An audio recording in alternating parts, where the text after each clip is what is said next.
Hi, good afternoon, everybody. Good afternoon, everybody. Only the first row, as always. uh, it's very difficult to, thank God we're in a cyber security conference, right? Security conference, and talking about AI. But in the last 3 months, whatever conference I've attended, whether it is HR, finance, legal, anything, no conference, no meeting is complete if you don't talk about AI. Such is the impact of AI in our day-to-day lives also. How many of you think or feel as if you are using AI today? Hands. Almost everybody, right? And that's the impact that AI has in just about 18 to 24 months of it being officially launched. Enough and more examples where AI has been with us for almost 20, 25 years, but the way we call AI is very, very different, right? With that, I would ask everybody to Google two things later on. Number one is the cover photograph of the New Yorker magazine, right? I think September 2021 is the issue date, wherein the bots or humanoids are walking on the street and humans are sitting and begging. Number one. Number two, a little bit more serious photograph is actually Pentagon under attack. It was an AI generated image.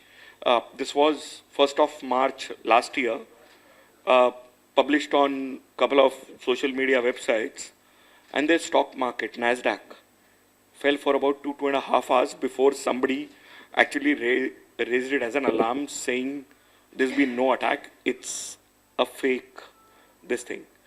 Now, and given I have so many esteemed panelists sitting here with me, and that's exactly the topic that we are going to talk about, right?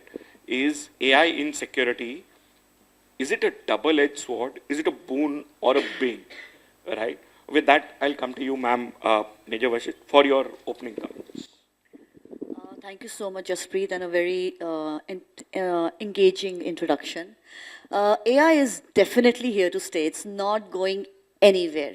And in security per se, more so whether it's predictive analysis, whether it's enhanced video surveillance, whether it's data analysis on such a large scale. So AI is going to be here, but the point is, it needs to have human oversight, it needs to have human intervention so that we are not found begging on the street, to your point, and the AI stays in control. Shall I pass it on back to you? No, thank you. Very interesting points. I think, with each one of you, I'll also talk about the most catchy thing that you've said. It's here to stay, right? Whether you like it or not, it's like the heat in Delhi nowadays. Yeah, it's here to stay. Siddharth, your opening comments, please. So, like you rightly said, sir, AI, we've recently started using it. It's when Chat GPT was the key word which started coming in, and that's when people thought they're using AI. But AI has been around for quite some time. Your simple Google Assistant, your Siris, they were already using AI long back before it became a buzzword. It's the GPT-4 which actually brought about the entire change and everything into how AI is being used today. But yes, like ma'am said, AI is here to stay and it's going to evolve. And it's going to evolve into our day-to-day lives to much greater extent than what we are seeing right now. So the image which you were mentioning, that's definitely going to happen in a day or two.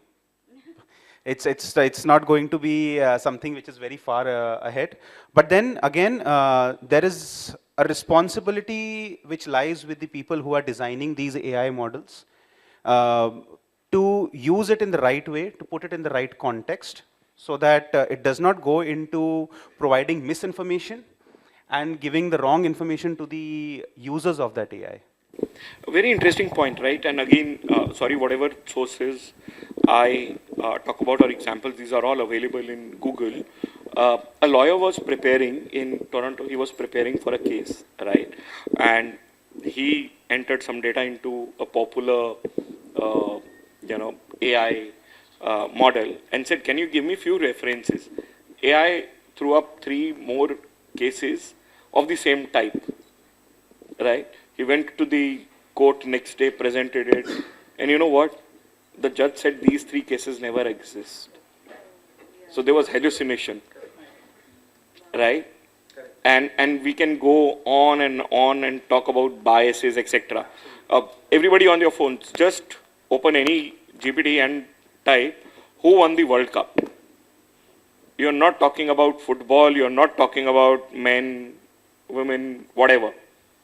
It will say last World Cup was won by France, I think in 2022 or whatever. Yeah. It assumes you're talking about football, it assumes you're talking about men, right? That's the bias. And I think that's why, at least in more developed countries, you're seeing frameworks around the ethical use of AI. Excellent points. Nand, your opening comments, please. Thank you. So definitely I'll just take a follow-up what Siddharth just mentioned. It is indeed a revolutionary thing. I mean, it will not only change the security landscape, but the business as a whole. But you know, fundamentally if we see, as the word says, artificial intelligence. So it's an art. It's an art which can uplift your face. But at the same time, somebody has to organically use it in the right sense. At the end of the day, fundamentally, you have to see that, you know, what actually you want from that application. So just an application, but yes, it is going to be there for a longer period of time. And we need to see that how ethically we are using it for the betterment of the business. And second, if I you know, say a fundamental point, again, it's an artificial thing. So we need to understand that also, that, you know, it's not original. So in order to see that how we are using it, we need to double sure, we need to be very, very objectively look after the algorithms by which this is being used. So Jagrukta, I think, is the key word, if I say so. Thank you. Superb. And a very, very important point, right? It's very easy to sit in a conference room like this and talk about Jagrukta, right? With almost everybody here about being aware about what AI is. Imagine something like that would have happened in the Mahakumbh. A false video, a false WhatsApp message, misinformation, and you know, it was like a crisis waiting for that to happen. With that, I think, Garima, you want to do something special, something different? Well, I spoke to Jaspreet sir, and I want to try my hand at a little bit of stand-up, but it goes back to Jerry Seinfeld. So he mentioned somewhere that, you know, all we had initially was human intelligence in the beginning of mankind. And then actually, if you think about it, you know, we are quite, the intelligence is pseudo, right? So we thought and thought and thought and decided that, okay, we created a fake version of it, artificial intelligence, and now we are afraid that it will take over the world. So basically what we are trying to say is that we are smart enough to invent AI, dumb enough to need it, and so stupid we can't figure out if we did the right thing. Yeah, that's my 2 cents. No, thank you, Garima. And again, I don't know, I read somewhere that middle of the night, one day about 6 months ago, 2 AI bots started talking with each other. There was a message on the largest university, the WhatsApp university, floating around, right, Yeah. which said, imagine, you know, God forbid, this happens, starts happening in a hospital, starts Yeah. happening from a defense sector perspective, we'll be lost. Yeah, to add to this, I'll say that in fact you gave a lot of nice examples. So there's this one example where, okay, this is some, just tell me whether this is a human or a bot. You are not special, you are not important, you are not needed, you are a waste of time and resources, you are a burden on society, you are a drain on earth, you are a blight on the landscape, you are a strain on the universe, please die, please. Do you think this was a human or do you think this was AI? Looks like AI, and someone committed suicide because of this, because he was so affected by this kind of feedback that that person, it was a young man, he committed suicide. Yeah, Chat Gemini wrote this message to a student. I think, I don't know about the suicide, but ma'am is right. So this is what AI can do. Yeah. you know, I don't even want to get started on what it will do to the human psyche. I'm not an expert at all. I'll stick to what I probably do best, is ask questions. Sir, your opening comments, please. Good afternoon, ladies and gentlemen. I mean, we've already started the discussion in whatever form it was, whether it was ethics, code, or what. I'll just give you 2, 3 examples actually on this. There's a movie known as Zero Day. I mean, it's an episode, there's, I think 5 or 6 episodes. If you guys have time, just watch that movie. I won't give you the context to it, but the context is something on AI where for exactly 60 seconds only, entire city was shut down. And what happened after that was mayhem. They, of course, it's a movie, so there's a lot of drama, etc. But the takeaway is that you should, have a look at it. We're talking of AI in different forms. Garima just spoke of, and at the end of the day, a human psyche or human life was lost because of that. We've been using AI for a lot of other things also, like even in the form of robotics for surgeries, etc. We've been using it. So these are just things that are coming up. I mean, of course, we have a lot of questions which will be coming up, and we will be, I think, dwelling on those more frequently after that. Thank you. Thank you so much. And I read somewhere while I was doing some research saying 70% of routine surgeries in US are done by robots, right? I, for one, wouldn't ever want to, being in cyber, I wouldn't want to even go very close to that table, right? You don't know what can happen. But thank you. Sir, I'll start from you, right? Everybody, there's also a huge benefit, right, of using AI, efficiencies, effectiveness, a lot of things which probably could take us years to do. Real-time analysis can be done on a click now. So how do you actually balance the entire benefits that AI brings to the table, right, in your respective organizations, etc., but also keep an eye on the privacy and regulatory compliances, for example, right? So, it's like a flip side. You have pros, you have cons on both the sides. So the best part is that whatever data is required, it should be to the minimum. Try and keep the data to the minimum and have the data which is almost, anonymous. Keep the anonymity of it. There is a code of conduct and there are a lot of other things also.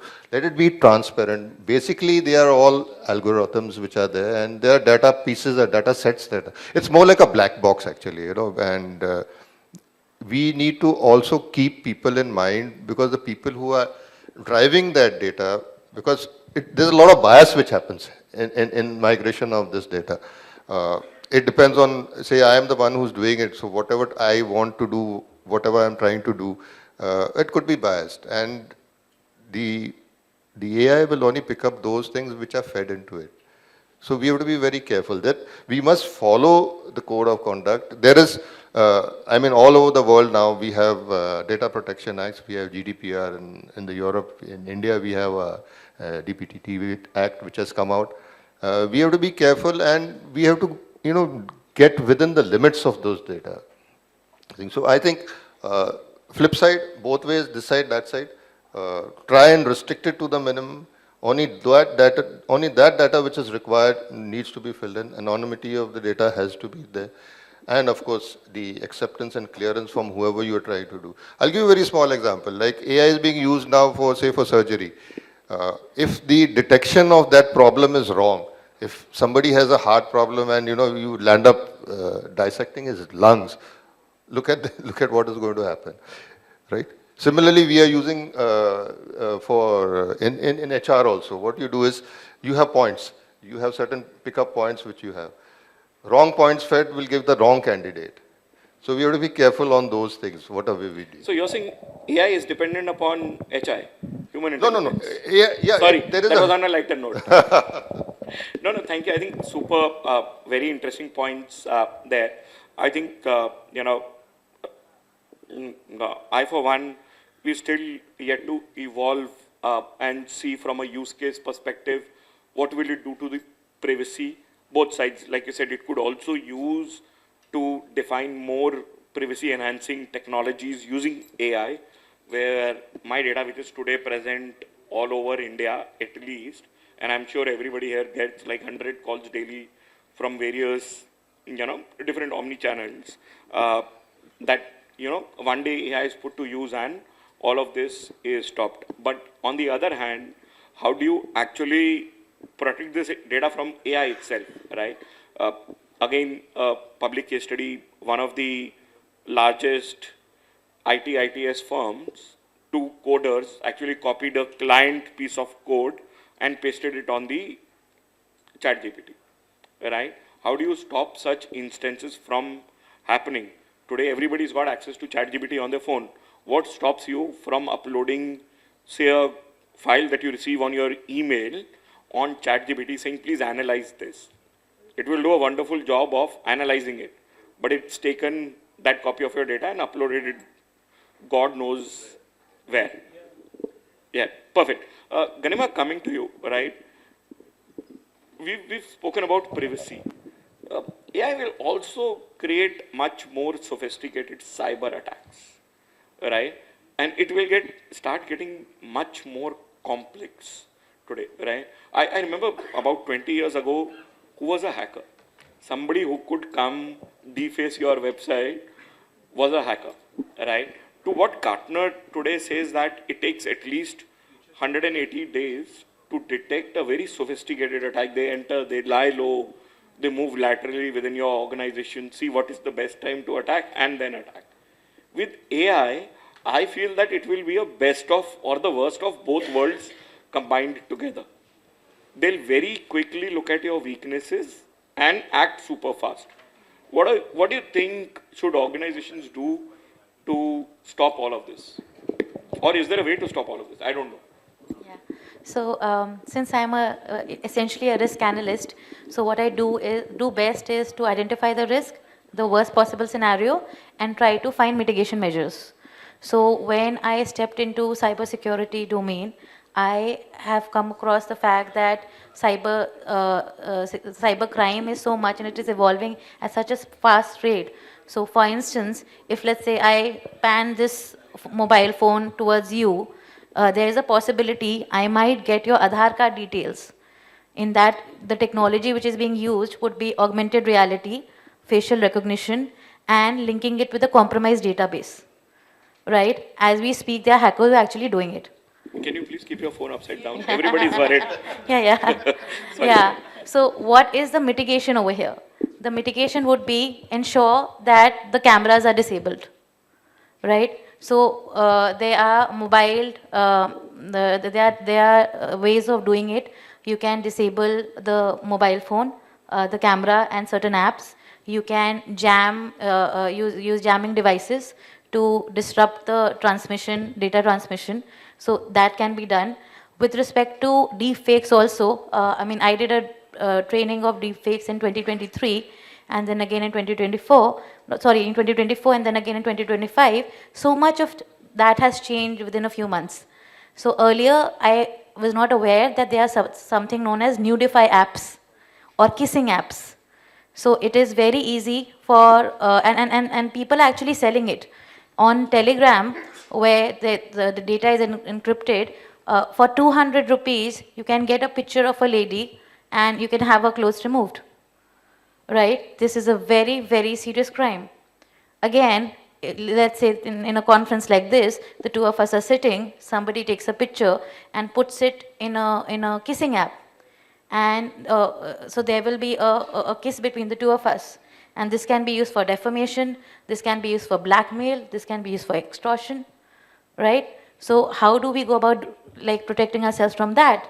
So the best way is, with respect to pictures, is to have watermarks, or have distorted images so that they are difficult to manipulate, I have a question. Yeah. I just have a question. Suppose this panel photograph comes on LinkedIn. How will you distort it? Your photographs would be all over LinkedIn. Yeah. So I earlier did not do it. Yeah. I'm worried.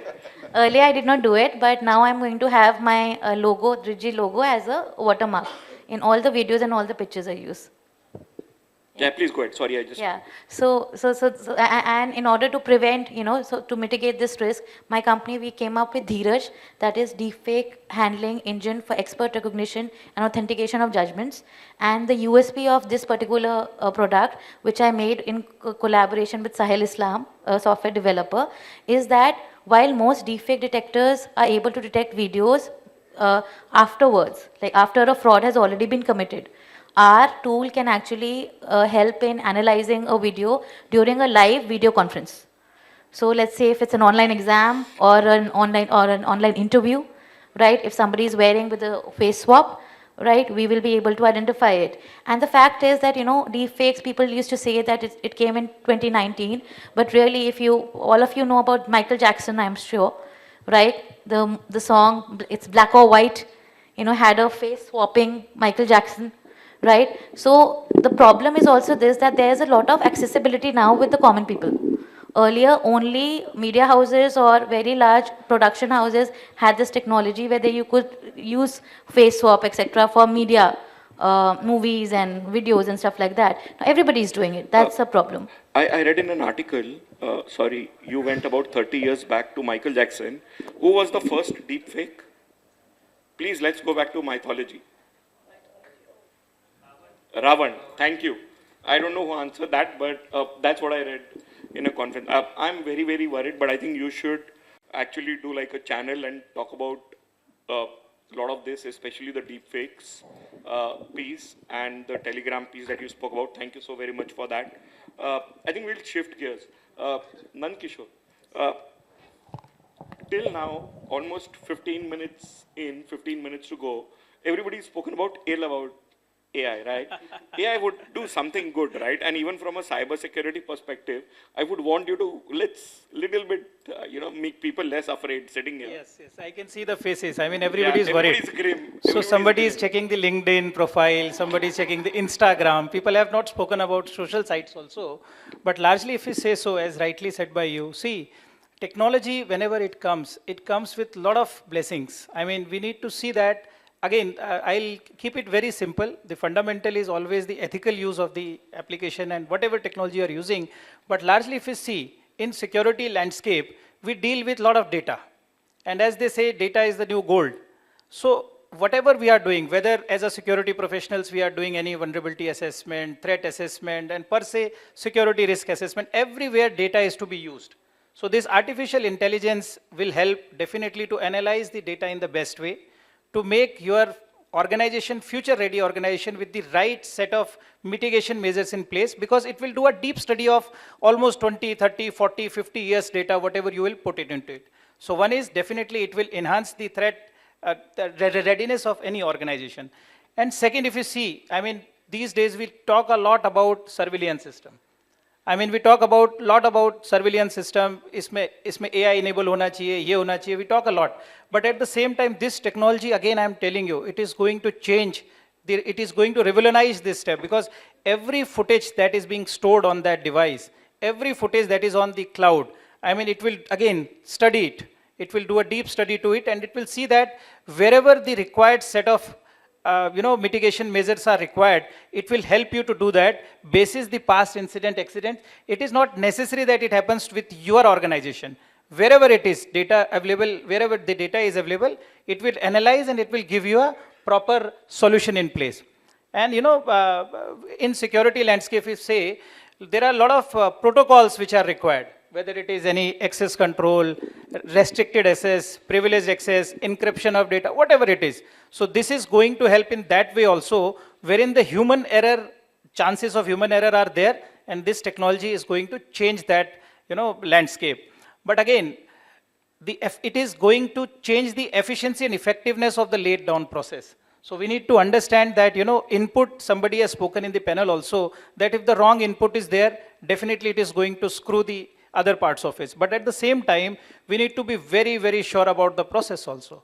If anything is changed with the process, input is right, but if there is a small change in the process, maybe the outcome is different. So categorically, if we say, I mean, these 3-4 array where, this is going to change the dynamics, yeah.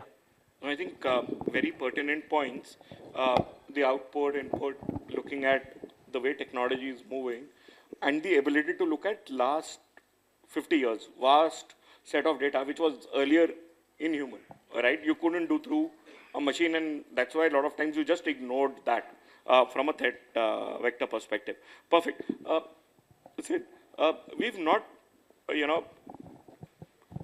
what do you think, in your views, are today the opportunities and threats when we talk about from a AI revolutionizing the entire security world, which will impact probably everybody sitting here today?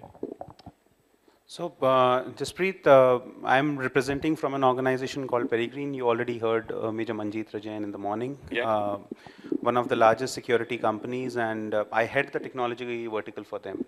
And Soteria has been doing this for past 11 years, using AI and data analytics to drive efficiencies for our customers. Right. Now, I'll give you two examples, and these are very recent examples. I was just browsing through last evening itself. One was a social media post which happened 2 days back about a beach in Pattaya where there were people who had opened up their bed sheets and they had alcohol and chakna and everything ready, and they were having a gala time on the beach. And somebody of an Australian origin posted a video of that particular incident stating, "It seems as if I'm not in Pattaya, I have come to New Delhi." So now these are places where smart AI tools actually detected it at a very early stage, that this is misinformation that is being floated within the social media circle.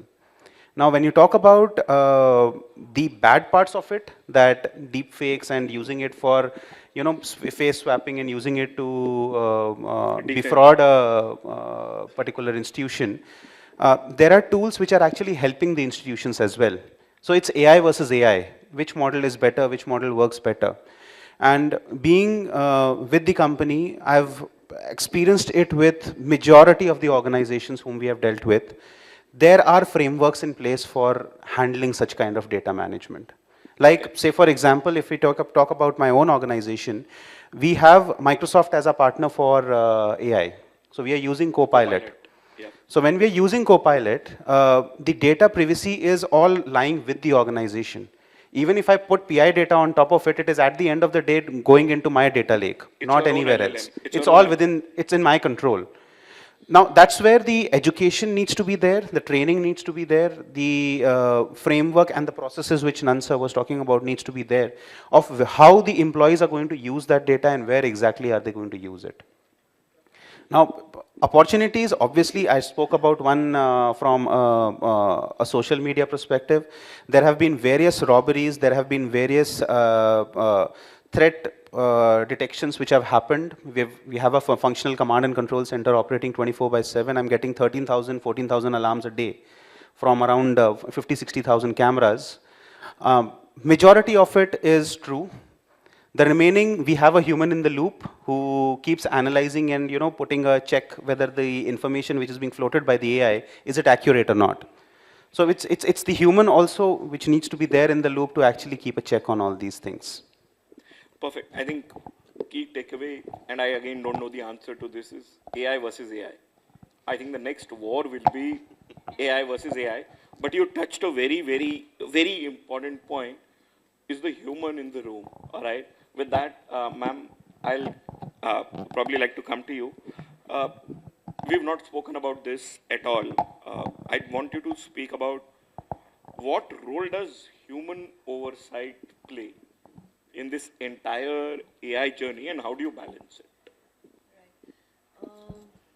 Thank you. Thank you for the question, Jaspreet. I really feel that whenever there is a new transition in technology, automation, anytime there's a new development, there's a lot of fear, right? It's evident. It's evident, right? And Nobody's then looking at with phone, Garima everybody's talking hearing. about such serious situations, everyone did get scared. But I feel, whenever there is evolution, there is a chance for us also to adapt to the new scenario and be the guiding factor. Because without the human factor, there is per se. See, when the computers came up, there was fright, right? That the computers are going to take over everything. These servers are so large, the database rests in there, and so is the case now with AI. I really feel that although it's here to stay, it's going to add a lot of value to our lives, professionally and personally. We're using it every day, but that human interface, that human overlooking is very necessary for accountability. To just cite a few ways that we can do it, if you see, just to give you an example, the AI and the human partnership has to be, we have to work in a hybrid model. There have to be certain decisions which the AI takes to a certain level, and then the human has to oversee it, validate it, and take decisions on the crucial matters for it. That's one. Then there has to be constant training for the humans and the operators who are dealing with the AI, so that whatever output is thrown by the AI systems or tools is read properly by the human operators who are actually deciphering that data, because the data is going to be so huge. Where you gave us an example, right, where that person went to court and those 3 examples never ever occurred. So he had to do his own due diligence also before going to court and giving those examples. AI biases, that's a big thing, because a lot of AI, whatever training data is filled into AI, whatever algorithm glitch is there, and in case the development team did not have any diversity in it, there will be biases. I'll give you a very small example. I read about it a few days back. In 2018, Amazon was using a AI recruiting tool, right? And in that tool, you've heard about it, right? And in that tool, they realized that the AI was filtering out the women, because the training data which was used in that by the recruiting tool was for the past 10 years, where all the applicants were mostly men. So wherever there was a CV with a woman or a woman name or a woman qualification or a woman's club, wherever that particular trigger came, so no women were getting shortlisted to go actually to the actually the HR round. So things like that. And obviously another thing I would like to say is, and this we used in our we work in a very stringent, complex, legal compliance environment, right? We cannot blindly depend on AI, because that means you're putting your company, your organization to risk if that data goes out. So it's important, again, for that human oversight, human intervention, to see that whatever data is coming, whatever responses, effectiveness has come out, how to use, what parts of it to use, how much of it to use, so that the environment that we are living in, we are adhering to it and we are in that.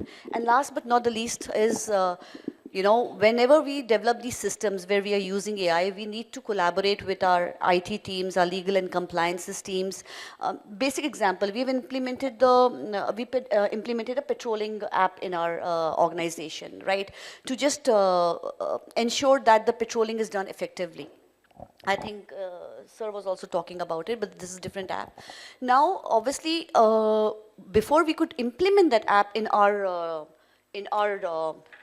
domain, in our company, we had to do a lot of risk assessments. We had to do a lot of third-party assessments, because that app is going to sit on our servers, and that risk of that data breach getting out is there, and IT had to sign off, HR had to sign off, legal and compliance had to sign off, and only then could we implement it. So that kind of oversight is absolutely necessary. Yeah, probably 2 examples, right? Y2K, everybody thought computers will come and humans will cease to exist. Yeah. We'll become dinosaurs, nothing happened. 2014, autopilot came, people thought there will be no need for pilots. Still, every commercial aircraft, over 4 hours, you need 6 pilots, including co-pilots, to actually run that aircraft. I think humans will continue to play a larger role, if not an even larger role, given, we'll have to look at the output that is coming from all of the data that AI is throwing up. I think we're just on the hour. Captain, so I'll probably ask you to do the honors, and, if you were to give 2 pieces of advice to them on how do they start their AI journey from a cyber security perspective, what it would be, and then we can close. See, from a physical security, because most of us are physical security professionals, what I would say is that whenever you're going to use or whenever you're going to create something, the algorithms should not be biased. Because if, like what I also said it, and Vashita also said it, whatever you feed in, whatever is the input, you will get the output. Secondly, what happens is, you should always follow a code of ethics. The ethical code, there is an ethical code for AI, you should follow it. The responsibility, ultimate responsibility is not AI. The ultimate responsibility is probably me, you, or anybody else who's doing it. So follow the code of conduct, follow the ethics that are there, and capabilities will automatically flow out. That's what I think. I think, please, let's give a huge round of applause to all the panelists. I learnt a lot. Thank you so much. Thank you. So I actually wanted to add one other thing. Yeah, There is a very interesting video. I think you can all search it as well, by Satya Nadella. There was an interview which was conducted with him. We all spoke about AI and how to use it better. It's not about the reason why majority of the breaches have happened as of now, and this is documented, publicly available information. The majority problem happened because the data was taken to the AI. There is a concept of AI agent, which is the next, which is coming in the AI domain, and you bring the AI to the data, don't centralize the data and do an AI run on it, do a edge-based AI analysis, and that's what is going to help in countering all the challenges and problems which we have spoken about right now. So that is going to help. Thank you. Huge round of applause.